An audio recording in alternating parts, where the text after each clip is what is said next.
आज हम पढ़ेंगे एंजाइम्स के बारे में। तो सबसे पहले हम ये देखेंगे कि एंजाइम्स बेसिकली होते क्या हैं।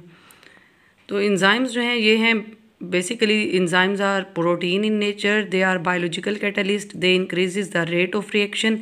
जैसा कि आप पहले भी पढ़ चुके हैं, एंजाइम्स जो हैं ये कॉम्प्लेक्स ऑर्गेनिक कंपाउंड्स हैं विच speed up the chemical reaction and they increases the efficiency of biochemical reaction. They are specific in nature, they are protein in nature and they are made up of amino acids. तो इसकी अगर हम मिसालें देखें तो different enzymes हैं like sucrase only acts upon sucrose. इसी तरह से जब हम इसकी स्ट्रक्चर पे देखें तो स्ट्रक्चर के हवाले से enzymes are composed of hundreds of amino acids. Enzymes are globular protein. enzymes are three-dimensional globular protein और each enzyme ends at the suffix ase, यानी हर enzyme के नाम के आखिर में एस आएगा, जैसे सुक्रेज, डायस्टेज, सेलुलेज। इसके अलावा कुछ enzymes के आखिर में इन भी आ सकता है, आईएन, जैसे ट्रिप्सिन, पेप्सिन। तो ये सब जो हैं ये नाम हैं enzymes के। फिर हम अगर स्ट्रक्चर में देखें तो एक्टिव साइट, हर एंजाइम में एक स्पेसिफिक चार्ज बेरिंग साइट या जगह होती है जिसका नाम है एक्टिव साइट। तो इस साइट के अंदर स्पेशल चार्जेस होते हैं और इसका काम क्या होता है कि ये सबस्ट्रेट को अपने अंदर बाइंड करती है फॉर एंजाइम एक्शन। सबस्ट्रेट क्या होता है? सबस्ट्रेट कहते हैं ऐसी चीज़ को the substances on which enzymes act, यानी ऐसी चीज़ जिस पे एंजाइम्स एक्ट करेंगे या जितने भी रिएक्टेंट्स हैं उनको क्या बोलेंगे? सबस्ट्रेट। कोफैक्टर को अगर आप देखें तो कोफैक्टर जो है ये non protein part of enzyme है और it act as a bridge between the enzyme and its substrate. जब हम टाइप्स ऑफ कोफैक्टर को देखते हैं तो कोफैक्टर की मुख्तलिफ इक़साम हैं जिसमें आ जाता है एक्टिवेटर।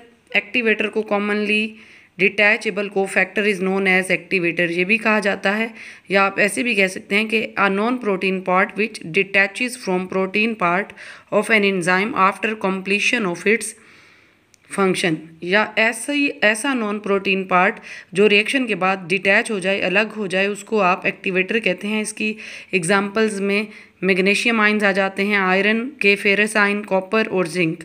तो प्रोस्थेटिक ग्रुप क्या होता है? ये है non protein part is covalently bounded to the protein part. ऐसा नॉन प्रोटीन पार्ट जो कोवेलेंट बॉन्ड के ज़रिए प्रोटीन पार्ट के साथ जुड़ा हो उसको प्रोस्थेटिक ग्रुप कहते हैं। ख्याल रहे कि prosthetic group covalently bounded non protein part है। अगर हम प्रोस्थेटिक ग्रुप की एग्जांपल्स देखें तो इसमें FAD आ जाता है जिसको फेलेविन एडेनिन डाई न्यूक्लियोटाइड भी कहते हैं। सेकेंड टाइप अगर हम देखें कोफैक्टर की या टाइप तो वो है कोएंजाइम।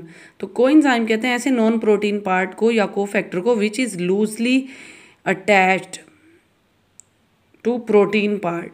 तो कोएंजाइम जो है ये लूजली अटैच्ड होगा और इसकी एग्जांपल्स में मुख्तलिफ़ किस्म के वाइटामिन आ जाते हैं, NAD है जैसे, और मुख्तलिफ vitamin.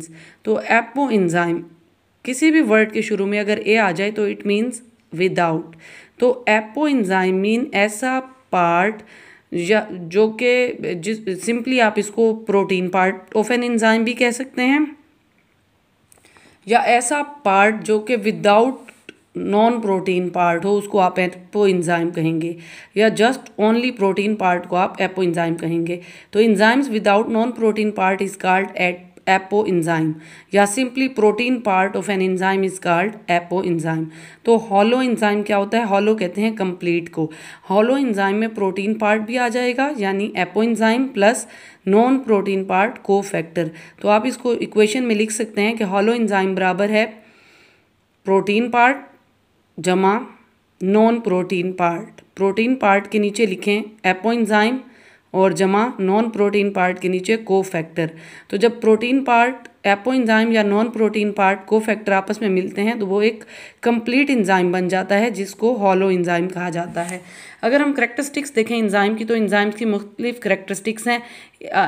Enzymes are basically protein, they are biological catalyst, they have globular structure, they increases the biochemical reaction they are biological catalyst, यानी ये इनकी मौजूदगी से रेट ऑफ रिएक्शन इंक्रीज हो जाएगा, और they don't effect on end product, और they increases the efficiency of a chemical reaction, even a small amount of an enzyme can accelerate many complicated reactions, और they are highly specific. Enzymes are specific in nature. हर reaction के अपने enzymes होते हैं. They are very specific and they are also very sensitive to even high temperature, to even minor change in pH.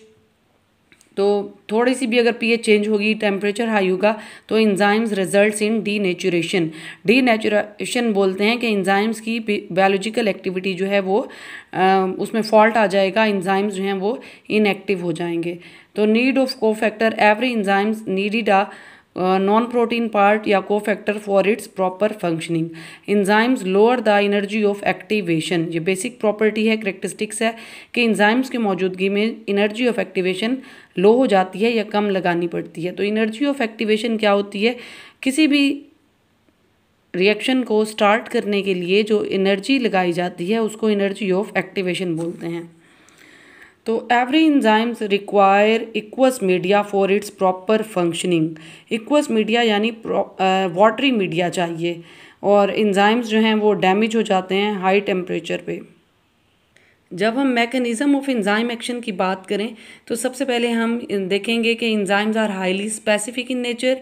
Active site को अगर हम देखें तो एक्टिव साइट जो है ये चार्ज बेरिंग साइट है, which has two main sites, binding site और कैटालिटिक साइट. यह आपने एक्टिव साइट की डेफिनेशन अगर आए तो कंप्लीट लिखना है. बाइंडिंग साइट नाम से ही जाहिर है कि it's first of all recognises the substrate and binds the substrate. सबसे पहले ये सबस्टेट को रिकोगनाइज करेगी और उसके बाद उसको बाइंड करेगी. और कैटालिटिक साइट क्या है? नाम से ही जाहिर है कि ये कैटालाइसिस करेगी, यानी एंजाइम सबस्टेट कॉम्प्लेक्स को कन्वर्ट कर देगी प्रोडक्ट में. तो सबसे पहले एंजाइम जो है वो किसी भी सबस्ट्रेट से मिलेगा तो डायरेक्ट प्रोडक्ट नहीं बनेगी, बल्कि एक कॉम्प्लेक्स बनेगा जिसका नाम है ES कॉम्प्लेक्स या एंजाइम सबस्ट्रेट कॉम्प्लेक्स. और इसके बाद एंजाइम अलग हो जाएगा और प्रोडक्ट जो है वो इन्वायरमेंट में रिलीज़ हो जाएगी. तो एंजाइम अपना रिएक्शन जो है वो कैसे करेंगे? सबसे पहले एंजाइम सबस्ट्रेट कॉम्प्लेक्स बनेगा, देन प्रोडक्ट बनेगी. तो जब हम देखें तो जो कॉम्प्लिकेटेड मैनी स्टेप्स रिएक्शन है, जैसे फोटोसिंथेसिस है या रेस्पिरेशन है, इसके एंजाइम्स जो हैं ये सीरीज़ में एक्ट करते हैं. फिर आपकी बुक में एक टर्म है फीडबैक इनहिबिशन. फीडबैक इनहिबिशन की टर्म जो है ये उन रिएक्शंस में यूज़ होगी जिसमें एंजाइम्स जो हैं वो सीरीज़ में एक्ट करते हैं. फॉर एग्जांपल जैसे एक रिएक्शन है, रिएक्टेंट है A और उसने कन्वर्ट होना है प्रोडक्ट E में. तो सब ये मैनी स्टेप रिएक्शन है. A से पहले B बनेगा, B से C बनेगा, C से D और देन E. आप देख रहे हैं कि यहाँ हर स्टेप के अपने एंजाइम्स हैं. जैसे A रिएक्टेंट जो है वो बी में जब ही कन्वर्ट होगा जब एंजाइम 1 होगा, बी सी में जब कन्वर्ट होगा जब एंजाइम 2 होगा, सी डी में जब कन्वर्ट होगा जब एंजाइम नंबर 3 मौजूद होगा, और डी से ई प्रोडक्ट जब ही बनेगी जब एंजाइम नंबर 4 होगा. तो यहाँ डिफरेंट एंजाइम जो हैं वो सीरीज़ में एक्ट कर रहे हैं, एक सीक्वेंस से एंड एक्ट कर रहे हैं. तो इसमें हर एंजाइम जो है वो स्पेसिफिक है.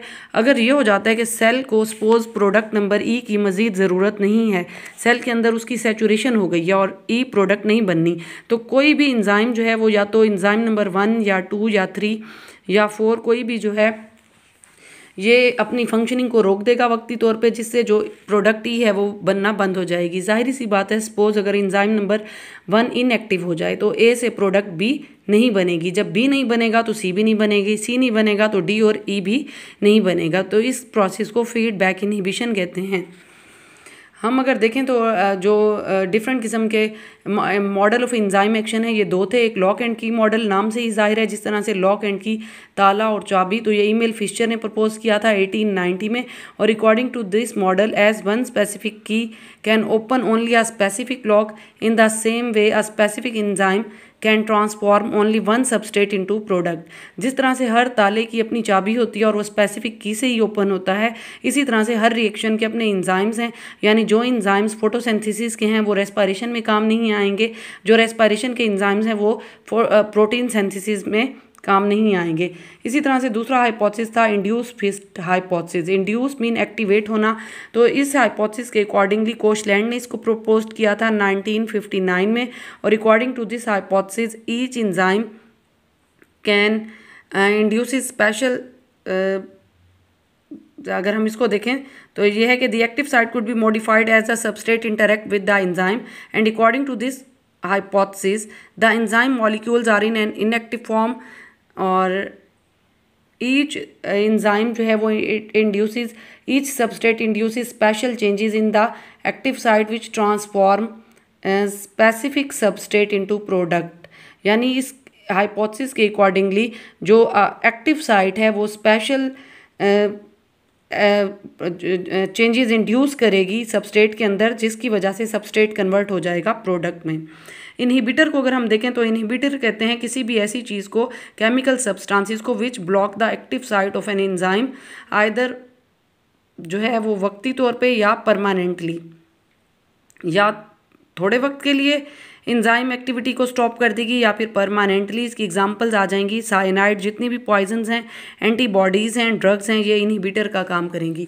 अगर हम टाइप्स को देखें तो इनहिबिटर्स की दो टाइप्स हैं, एक इरिवर्सिबल और दूसरा रिवर्सिबल।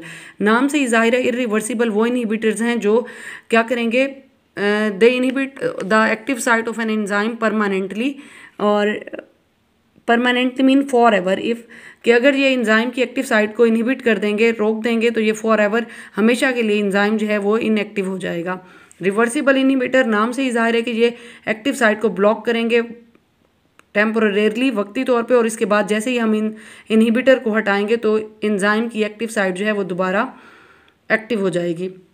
इसकी दो एग्जांपल्स हैं, कॉम्पिटिटिव इनहिबिटर और नॉन कॉम्पिटिटिव इनहिबिटर। अब ये एक आपको टेस्ट दिया जा रहा है, इसको तवज्जो से देखें और इसको सॉल्व करें। नेक्स्ट लेक्चर में इसकी डिस्कशन होगी। ये कुछ MCQs हैं, इनको नोट कर लें। जैसे है the vitamins are essential raw material for the synthesis of, 4 options हैं, करेक्ट ऑप्शन पे टिक लगाना है। ऑप्शन नंबर A है एक्टिवेटर्स, B है कोफैक्टर्स, थर्ड है कोएंजाइम और फोर्थ है प्रोस्थेटिक ग्रुप। दूसरा MCQs है the detachable cofactor of an enzyme are known as, 4 options दी गई हैं, करेक्ट पे आंसर लगाना है, इनसर्कल करना है। तीसरा है enzymes involved in respiration are found in, किस ऑर्गेनेली में होंगे, 4 ऑप्शंस हैं, क्लोरोप्लास्ट, राइबोसोम्स, माइटोकॉन्ड्रिया, न्यूक्लियस।